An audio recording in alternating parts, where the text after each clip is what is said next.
Nós vivemos em um tempo lotado, completamente lotado de opiniões, mas completamente carente de pensamentos.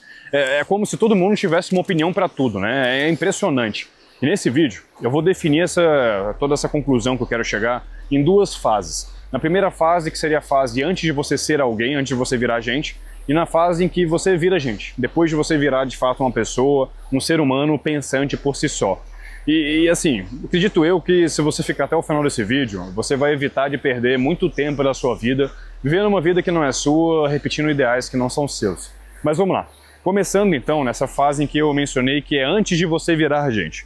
Porque todas as pessoas, elas são de certo ponto influenciadas, obviamente, por conta das suas criações. Se você foi criado em um berço mais católico, você certamente vai seguir mais preceitos católicos ao decorrer da sua vida. Se você foi criado em uma família com viés mais de esquerda politicamente, você logicamente vai definir bandeiras mais de esquerda.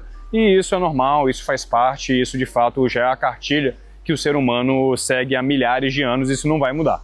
Só que qual que é o porém aqui?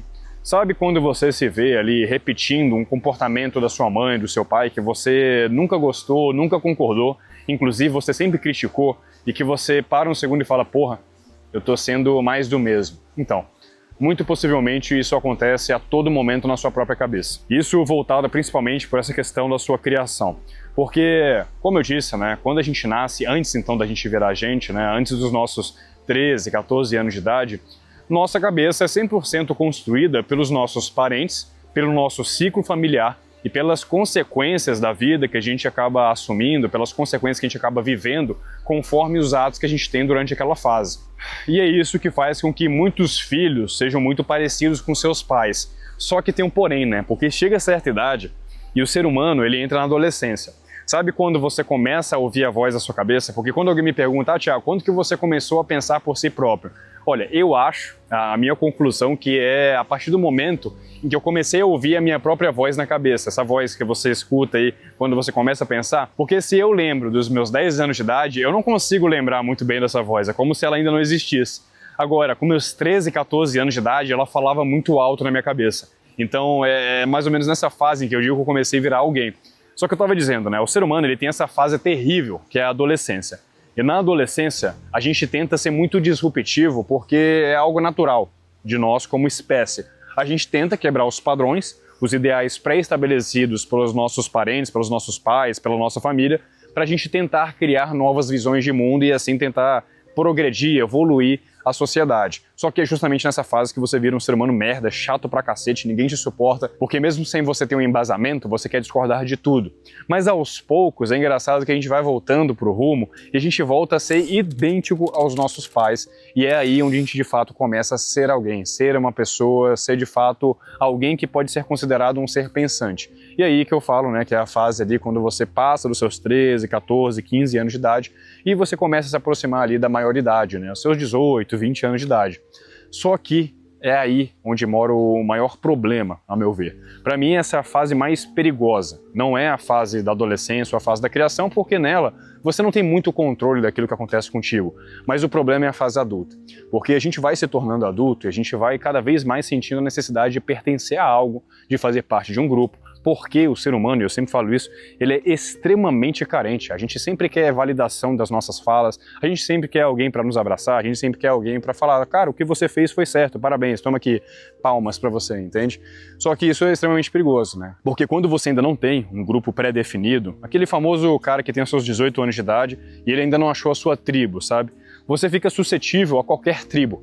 Então, qualquer tribo, eu falo tribo para ficar mais fácil de explicar para vocês, que abrace esse cara de uma forma mais fácil, ele vai acabar se entregando.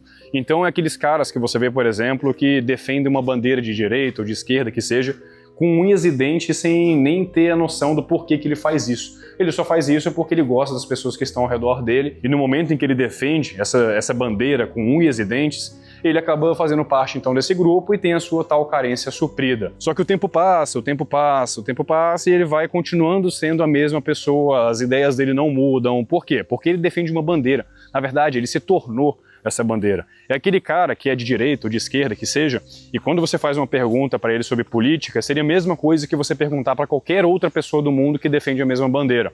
Só que o problema são as cartilhas. O que eu vejo de problema aí são as cartilhas, porque é como se, beleza, se eu quero ser de direita ou de esquerda, eu vou puxar uma gaveta e vou me jogar lá dentro, em que eu vou me encontrar com várias pessoas parecidas comigo. O problema é que essa gaveta ela não vem acompanhada de um só pensamento. Exemplo, uma pessoa de direita, e muitas das vezes, ela não só defende um aspecto de direita. Para ela realmente se sentir pertencida no grupo e acabar não sendo subjugada pelas pessoas que fazem parte desse grupo, ela vai acabar concordando com os ideais de direita referentes à religião, referentes a armas, referentes à política, referentes à economia, a tudo. A tudo. Sendo que às vezes em só um desses pensamentos, em só uma dessas vertentes, de fato, de verdade, por inteiro que ela acreditava, entende? E aos poucos, de novo, repito, você vai se tornando só mais uma massa dentro daquele todo, entende? E é justamente nesse momento em que você assume a totalidade de pensamentos dessa gaveta que você vai se tornando só mais uma peça daquela massa gigantesca, entende? Porra, beleza, tem algumas pessoas que concordam com isso, que adoram essa perspectiva e que se sentem pertencidas. Ótimo, o problema é delas, mas eu acho isso completamente ridículo, eu acho que uma pessoa que se encaixa nesse tipo de vida, ela tá fadada a ser uma pessoa infeliz no longo prazo.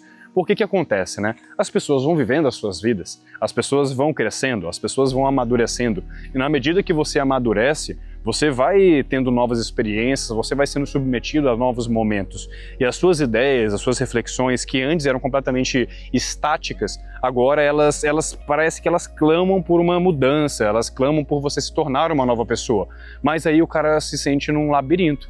Caralho, se eu mudar, se eu realmente trazer aquele pensamento que eu tive, que eu achei um máximo, realmente materializar isso na pessoa que eu sou hoje, é possível que eu afaste as pessoas que estão ao meu redor, é possível que eu não tenha mais todos esses amigos meus que são de direita, no exemplo, no caso que a gente estava utilizando, de esquerda que seja. E isso afugenta a pessoa de se tornar única. Só que agora voltando lá para o começo do vídeo, quando eu falo que as pessoas elas são cheias de opiniões e extremamente carentes de fato de pensamentos, é justamente sobre isso. Porque para você construir uma opinião, é necessário uma amálgama gigantesca de pensamentos. É necessário uma união gigantesca de experiências, de momentos vividos, de reflexões, de livros lidos. E é claro que isso é difícil. Então o que muitas pessoas fazem, simplesmente pegam a opinião de uma pessoa que se diz ser da sua mesma cartilha, coloca para dentro e defende isso, sabe? Mas a questão é, e quando eu falei no começo do vídeo que muito possivelmente eu vou economizar muitos anos da sua vida, a questão é que os seus sonhos, seus objetivos, seus princípios, eles são construídos com base nas suas opiniões sobre a vida, sobre o que é bom, sobre o que é ruim. E quando as suas opiniões, obviamente, são genéricas, os seus princípios, sonhos e objetivos vão ser genéricos. Aí é uma teoria minha, inclusive, que chega a crise dos 30, que é justamente no período em que você tem toda essa disrupção, que tudo aquilo que você acreditava, que você se esforçava para acreditar, desaba na sua frente. E você fica em pânico porque você já não se reconhece, você já não sabe quem você é, você já não sabe o que você quer.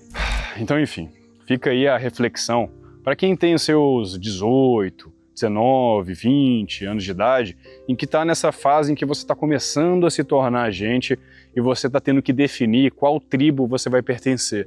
Porque uma coisa eu falo, pessoas são extremamente necessárias para a nossa felicidade, mas existem momentos em que a gente tem que se fechar, a gente tem que se voltar para a solitude, para a gente conseguir se construir, para a gente conseguir se transformar na pessoa que a gente admira, para aí então a gente conseguir poder se encaixar em um grupo que faça sentido para os nossos princípios, ideais e sonhos. E isso vai fazer com que você evite de correr anos e anos em prol de um propósito, na direção de uma meta, e no final das contas você vê que não fazia sentido. E é aquele cara que chegou num sucesso, mas num sucesso perante os olhares de outras pessoas, a visão de um outro grupo, porque para ele aquilo não é sucesso e ele vai ter que recomeçar tudo. Bom, se esse vídeo fez sentido para você, espero que tenham gostado aqui da vista. Eu tô num parque aqui em Ocala, nos Estados Unidos. Bem bacana, viu? Um lugar bem interessante para dar uma parada, uma desconectada e botar a cabeça para pensar um pouquinho. Mas enfim, se vocês gostaram, peço então que vocês curtam o vídeo, tá? Isso é extremamente importante. Todo mundo no YouTube pede, então, porra, só apertar o curtir aqui é 2 segundos. E compartilhe esse vídeo para aqueles teus amigos aí que gostam de ficar refletindo, gostam de ficar filosofando sobre a vida. No mais é isso e até a próxima.